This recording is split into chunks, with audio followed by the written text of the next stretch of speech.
What is it that the drugs are doing that's speeding up the dying process? Yeah. What aren't they doing that speeds up the... they're growing your heart muscle in a way that makes your heart worse at pumping blood. They are consistently presenting you with cholesterol levels that do nothing good for your arteries. They are elevating your blood pressure. Now, many of those variables I have kiboshed, so I could be lucky and be looking at less than 5 years, but there's also an element of where carrying that much excess body weight starts to be a stand-in for the muscle. When you weigh, I'm 5'6", and I currently weigh 235. You weigh 235 pounds at 5'6", I'm like one obesity category away from the highest one all the time. On BMI. Correct. Yep. But like the amount of weight you carry around, the amount more forcefully your heart has to pump blood, etc., that still fucking counts. Fatiguing. 100%. And so to quote Donald Trump on the heartbeat thing, again, he's not 100% wrong.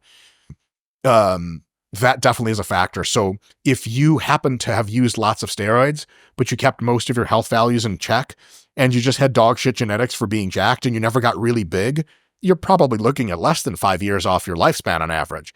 But I've been pretty big for my size for a long time, and my parents are both teeny tiny people with very small frames. I also have a very small frame.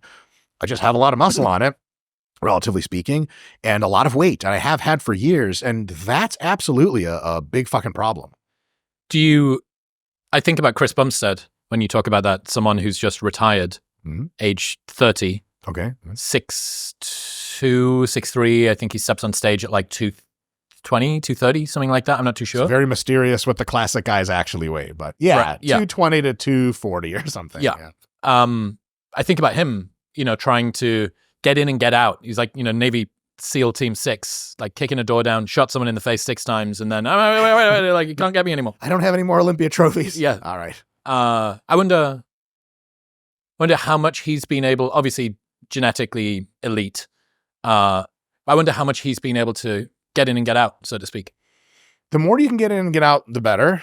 I never used preposterously high doses, mostly because I was like, I don't exactly want to die like tomorrow, but also because for me, high doses were just not so great with my psychology and stuff. Yeah. But for someone like Chris Bumstead, I mean, his degree of muscle mass and body weight that he carries for his height and frame were never like insane. Do you know who Big Ramy was? Yes. That's going to put you in the grave a lot sooner because you are carrying Can you do inordinate amounts of muscle. Isn't he like 340 off season? Correct. See, he literally is 100 pounds more than Sebum at probably a slightly shorter height. Like that's the kind of thing that's going to affect you. So just to review, that's real tail end. 100%. Shit. Yeah. So to review the muscularity part, if you are very under-muscled, it's probably not a huge deal for longevity, but being of at least normal musculature for the average person of your sort of height and frame and age is probably your best bet at longevity. Having a little extra muscle can help, can hurt, probably cancels out on average. So if you're jacked as a natty, unless you got super fat to do it, like I did when I was natural, no big deal. Hey. Yep. And then as you use drugs, if you use drugs to get jacked, but you're really good at controlling your health variables, you never had excessive cholesterol, you never had chronic high blood sugar from mismanagement of insulin and growth hormone, shit like that. If you did a good job managing that and you never got enormous, yeah, like the drugs definitely kill you faster, but not psychotically faster. I mean, there are dozens and dozens of golden era pro bodybuilders that are still alive today. They're in their 70s and 80s. Arnold's still kicking it. Like if this shit was, remember one of my mentors, Dr. Mike Stone, told us something about steroids when we were in PhD program. He's like, we in the 80s knew that the media was lying because you just went into locker rooms and gyms and just didn't see any dead bodies. Because, like 80s anti-drug hysteria was a totally different level. Like one steroid injection, you're a criminal, you're in jail, you're addicted to heroin somehow also, and you're for sure dead like tomorrow. That absolutely doesn't happen. However, last category is if you get very, very large, stay large for a long time, stay on tons of gear for a long time, and don't attend to the various health consequences. At that point, you're rolling the dice, and the only way in which the dice are loaded is with your genetics, because there are juiced up people that have been jacked for forever. They're beet red and they just like don't die and they live into their 80s. Not the great model for most people because they just have baller genetics. One of my friends and a mentor of mine, Broderick Chavez, he had, I believe, like a grandfather or an uncle who like worked literally in the coal mines. And he had like some kind of chest condition. This is an amazing story. It was the 1960s. And he like went to the doctor and he's like, oh, something in my like some lungs or shit. And they're like, oh yeah, here are Dianabol tablets, D-ball tabs, oral steroids, right? So you just got a script for oral steroids. And he was on them for like a generation straight. This is an oral drug you're not supposed to take for longer than like 6 to 8 weeks. He was just on it all the time. And I was like, all right, so what was he like? He was like jacked and mean. And he lived like well into his like late 60s or 70s and fucking coal mining, right? And Broad said once, he was like, I think he just died because he was just like, God, fuck this. Like, he just don't want to be alive anymore. The thing is, most of us do not have genetics like that. So really important to say, like, if you know someone that's lived a long time in spite of everything, do you want to take that chance on yourself? I wouldn't. Anything else to say on muscle mass? Actually, that's a question. There is something else to say. If I want to take a non-bodybuilder but longevity approach for training for this, yes, very rough-hewn, what do I need to do? Yes. Training 2 to 4 times per week for 30 to 45 minutes at a time, mostly compound movements, large muscle mass movements, underhand pull downs and pull-ups, rows, close grip bench presses, dips, overhead presses, squats, deadlifts, etc., stuff like that. Obviously vanity shit you can do, usually with relatively short rest breaks for sets of 10 to 30 repetitions per set, alternating muscles that aren't involved in one movement with those that are involved in the other. So do some close grip benches, take a quick 10-second breather, do some underhand pull downs, quick 10-second breather, and back and forth and back and forth. That should constrain your workouts to a small amount of time. Interestingly enough, if you're working out exclusively to get more life at the end of your life, like you're also consuming a lot of life being in the gym around sweaty, nasty people. So you have to integrate that in. Yes. But there is this a cost. Keeps the duration of you spending time in the gym lower, but also because of the short rest intervals and the higher repetitions, it allows you to have some of the benefits of cardiovascular exercise that are sort of enhancing to both quality of life and how long you live.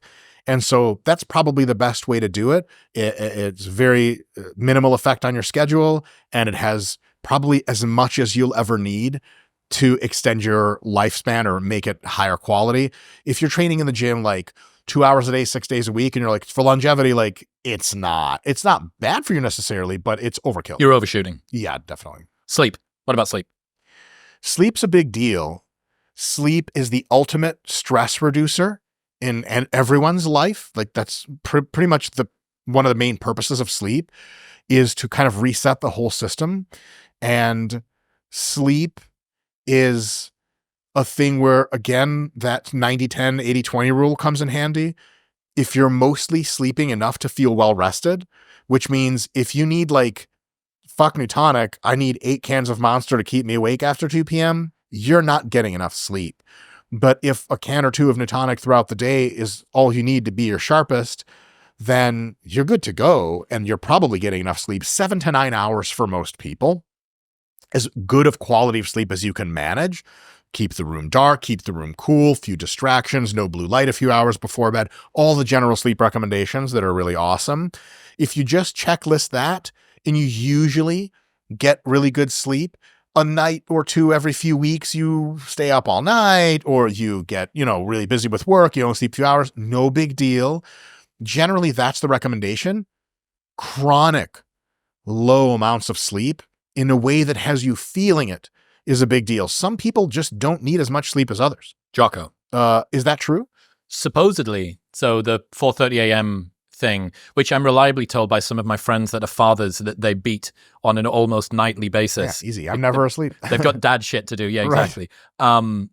But yeah, I mean, there's that genetic mutation that I think the same likelihood of you having that requires you to only sleep maybe 4 hours a night and feel okay is the same likelihood as you being hit by lightning twice. Holy shit. It's like super, super unlikely. It's a few very, very rare. Anyway, Jocko is one of those people that I've heard. I think basically what most special forces select for are people that can deal with sleep debt very well. A very big deal, because if you need lots of sleep consistently and you also degrade very heavily in your cognitive and physical function, you just won't make it through selection, even if you're a straight up killer. That's the kind of guy you want to be like an elite bodyguard for someone like the president who sleeps normal hours. Yep. If you have a decent rotation for your bodyguarding shifts, you can be like a Delta Force level shooter. You're just like, look, if I don't get my sleep, I'm good to know when after a few days. Tim Kennedy told me this story. Maybe you ask him about it tomorrow if you're chatting to him. Ask him about the time he ran out of ammo and he'll know the story.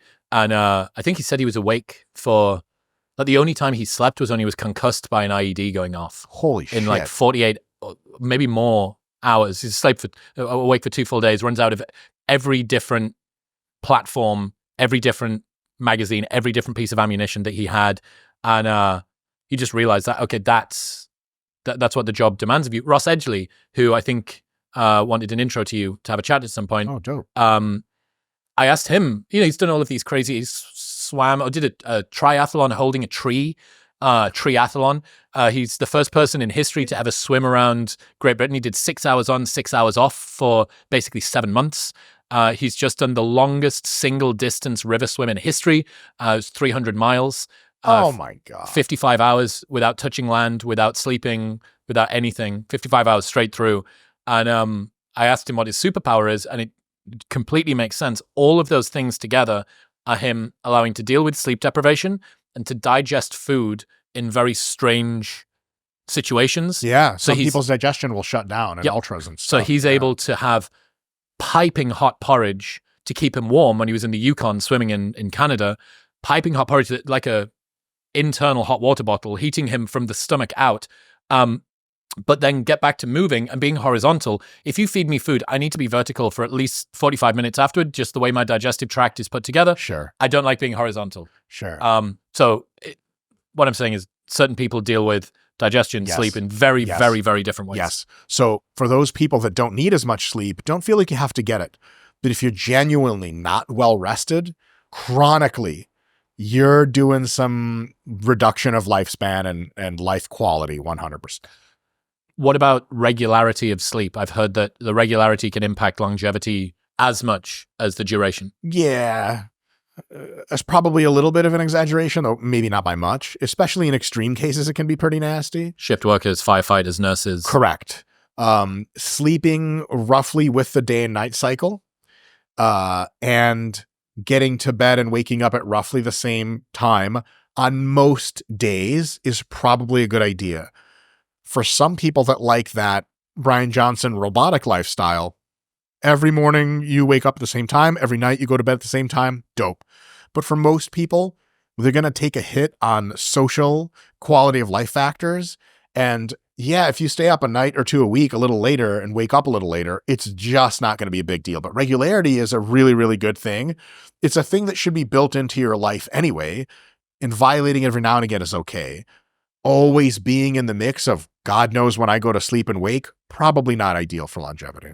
If you haven't been feeling as sharp or as energized as you'd like, getting your blood work done is the best place to start, which is why I partnered with Function. They run lab tests twice a year that monitor over 100 biomarkers. They've got a team of expert physicians that take that data, put it in a simple dashboard, and give you actionable recommendations to improve your health and lifespan. Function track everything from your heart health to your hormone levels and your thyroid function, plus nutrient deficiencies. They even screen for 50 types of cancer at stage 1, which is 5 times more data than you get from your annual physical. Best of all, Dr. Andrew Huberman is their scientific advisor, and Dr. Mark Hyman is their chief medical officer, so you can trust that the data and insights you receive are scientifically sound and practical. Getting your blood work analyzed like this would usually cost thousands, but with Function, it is only $500. Function has a 300,000 person waitlist. Boo. But every Monday, they open up a few spots for Modern Wisdom listeners. Yay. Right now, you can get the exact same panels I get by going to the link in the description below or heading to functionhealth.com/modernwisdom. That's functionhealth.com/modernwisdom. Thank you very much for tuning in. If you enjoyed that clip, which,